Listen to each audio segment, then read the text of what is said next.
Hello everybody and welcome to our 11sies chat. Всем привет! Вот и мы. So, today we want to talk a little bit about Philip's education so far. So, as you know, we have moved around a lot and that has had an effect on Philip's education. When we arrived in England, we had to send Philip to school because in England, 6-year-olds go to school. The system is, actually he was 5 at the time. Mm-hmm. The system is that you go to school when you are 4, but it's not really school like you understand it. It's not like первый класс. The first 3 years of school, they are a little bit like детский сад, but there are lessons. So kids learn to read, they have maths lessons, they have like art lessons, but they also do a lot of playing. They don't have a lot of homework, for example. So kids go to school at 4, which means that Philip's 5, so he was supposed to go into the second year of school. And that's what he did. He went to my school, the school which I went to as a boy. So that was pretty cool for me to go back there and drop my son off in the mornings. And he had such a good time at that school, didn't he? Да. На самом деле школа очень приятная, красивая, и отношение к детям очень такое тоже трепетное. И я бы не сказала все равно, что это как детский сад. Наверное, сходство с детским садом в том, что учителя так относятся к детям, более, может быть, как по-матерински. Вот так. А так-то там такие же уроки вообще-то, как и в школе. То есть, да, они не такие серьезные, возможно, это все в игровой форме, но это уроки. И дети не спят днем. А в детском садике в России дети спят днем до самого конца, до 7 лет. That's true. Поэтому тут, конечно, не совсем правильно. Это действительно школа, которая длится до 3 часов дня. Yes, so we had to pick him up quite early in the afternoon, which isn't very convenient. Да, это тебе не детский сад до 6 часов вечера. Anyway, so Philip had this experience of going to school in England, and he learned to read, and he really enjoyed the lessons. Philip likes learning. He's pretty clever. So when we came back to Russia, we thought, we can't send him back to kindergarten, to садик. Да, в садик ему идти было уже как-то так себе. Все-таки ему было 6. Да? 6? 6. Yeah. Да, ему уже исполнилось на тот момент 6 лет, и он уже получил опыт школьного образования, пусть оно и было мягкое, английское, но это все-таки школа. И возвращаться в садик, где нужно спать днем, где нужно с малышами как будто бы делать какие-то садиковые вещи, для него было бы странно. Поэтому мы знали, что нам нужно искать школу. Но я понимала, что пойти в обычную школу, в большую школу, где 30-35 человек в классе в первом, это такое себе в 6 лет. Because that wasn't his experience in England. Although in normal state schools, so in England, private schools, частные, state schools, государственные, общеобразовательные школы.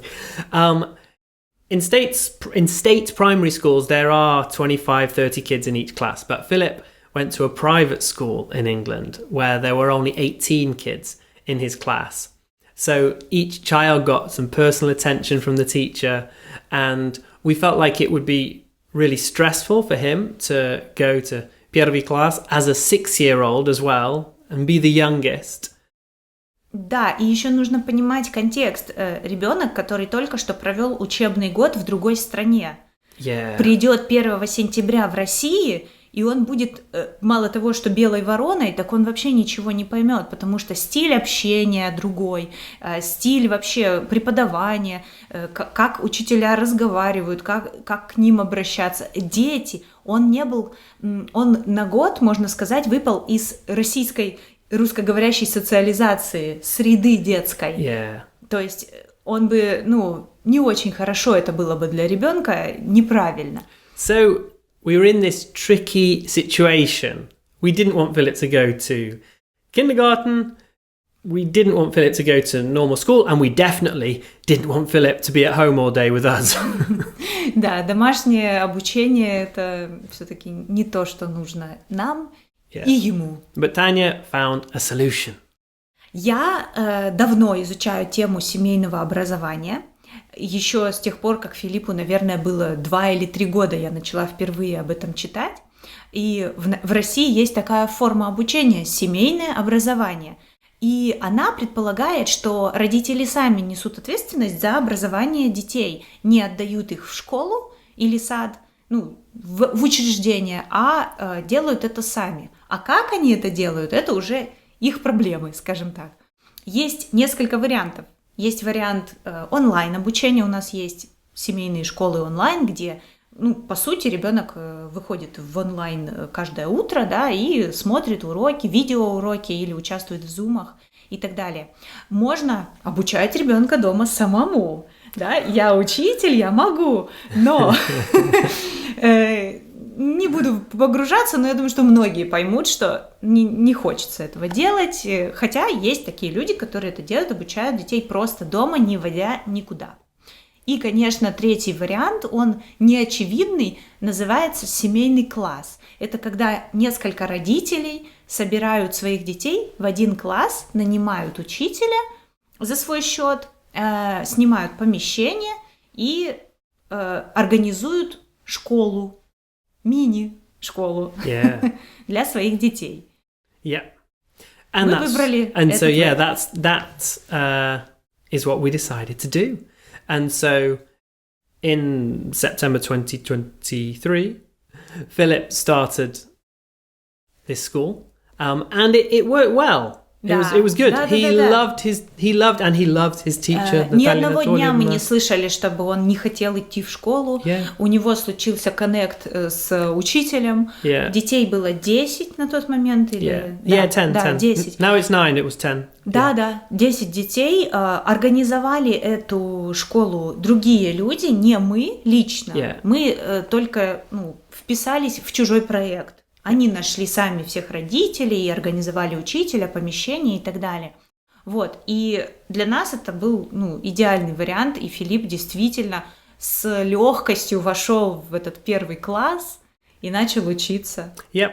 So that worked really, really well. And the lessons took place in a language school, which is a good system. In the daytime they have these... There were 4 classes there. So there was a первый класс, a второй класс, and the четвертый class, I think. Может, даже еще. And one more. Anyway, so there were quite a lot of kids there. And then obviously in the evening, the building is used for language lessons. It makes a lot of sense. But during the year, there were a few issues between our group of parents and the organisers of the school. And they told us that we weren't going to be able to remain in our classroom. They were going to give us a different classroom. And we didn't like this idea at all. So we started looking for our own space. So we looked at some different office spaces to rent. And it became clear that within our budget, the only thing that we could rent was a room in an office centre.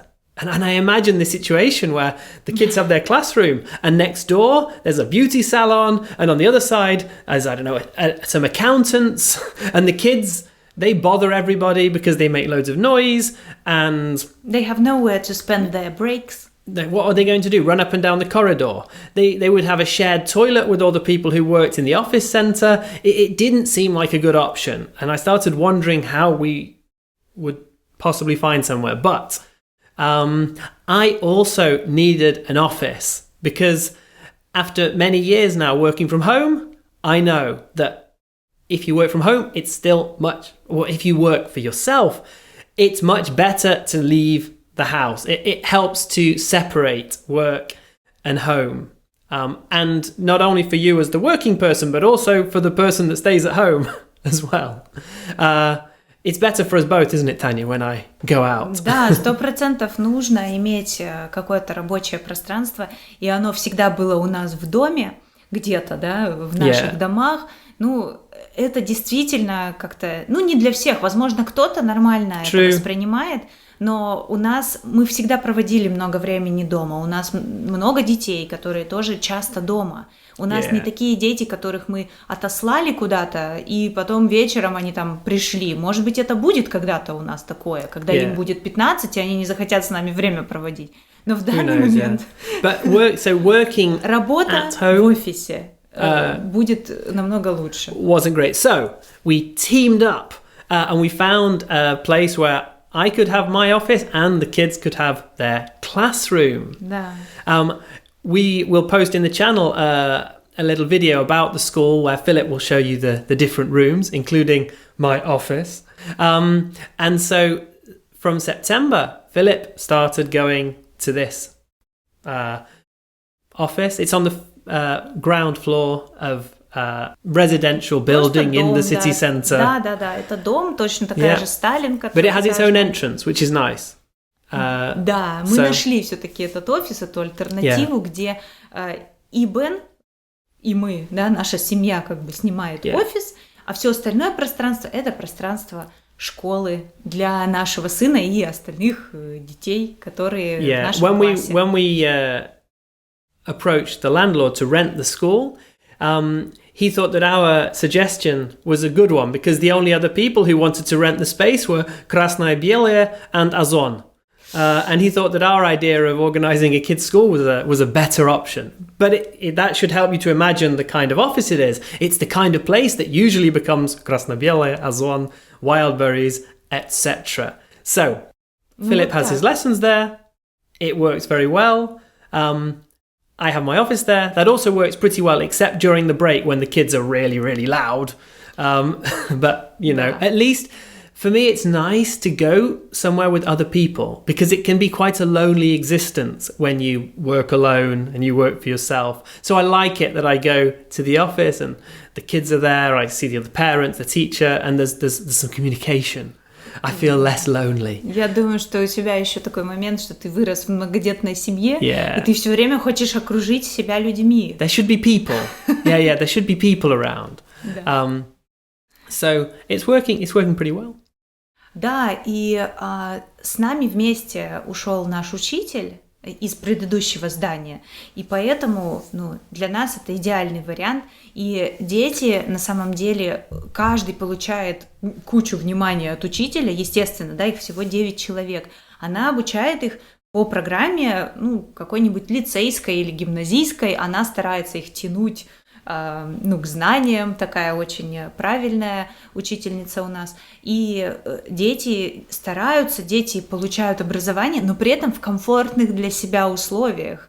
И, не знаю, мне кажется, что это очень круто, и круто, что в нашей стране так можно, что наши дети получают образование, но при этом мы не платим за какую-то частную школу, которая стоит 40, 50, 60 тысяч в месяц. То есть наши расходы сводятся там к 10, 11, 12 тысячам в месяц, учитывая, да, зарплату учителя, аренду помещения и все такое. Мы сами покупаем эти учебники, всего лишь раз в год. То есть ничего такого страшного в этом нет. Поэтому мы... But as you can probably imagine, the class chat is very active. The parents chat on Telegram. Because we have to organize everything ourselves, the parents are constantly writing in the chat, trying to decide, shall we buy this? Shall we buy this? We don't like this thing. We like this thing. And so there are some disagreements, but so far we've managed to resolve nearly all the disagreements amicably. Would you say? Да, дружелюбно, да? Amicably. Получается, мы все равно с добром друг к другу, и такой тип образования, конечно, он в любом случае требует некой включенности от родителей, потому что ты не можешь просто скинуть ответственность на школу, на какого-нибудь директора, еще на кого-то. Пусть они там решают. Не получится, придется решать самим. That's right. Но зато твой ребенок в лучших условиях, чем в обычной школе. По крайней мере, для нас это было именно так, и есть до сих пор, потому что Филипп был младше, чем обычный школьник, когда пошел в школу. И теперь, когда он уже окреп, возможно, что после окончания начальной школы он и пойдет в обыкновенную муниципальную школу, где будет получать, да, вот это we'll see, Tanya, won't we? We'll see. Time will tell. Но мы не загадываем. Time will tell. There's one other problem that we had to solve as parents was cleaning. And it took us a while to come to this solution. Our idea from the beginning was that every week a different family should clean the school.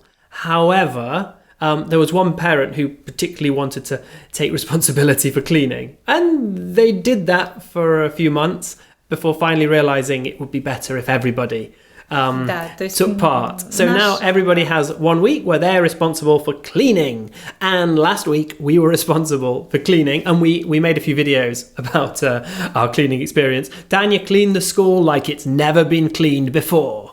So if you're interested, make sure you catch those videos on the channel. Да, обязательно разместим. Теперь у нас есть дежурство по школе еженедельное, и каждая семья должна производить уборку школы. Yeah. Ну, для нас это было очевидно и логично с самого начала. Ну, наконец, все пришли к этому согласию. That's right. So enjoy the cleaning videos. Да, поэтому те, кто любят залипать на видео о ремонте, об уборке, это мы вам тоже обеспечим. Absolutely. All right. I think that's all, Tanya. Да, в принципе, на данный момент мы рассказали про школу, и если вы хотите узнать больше, можете задавать ваши вопросы. And the baby's waking up, so it's definitely time to finish. Bye, everybody! Пока!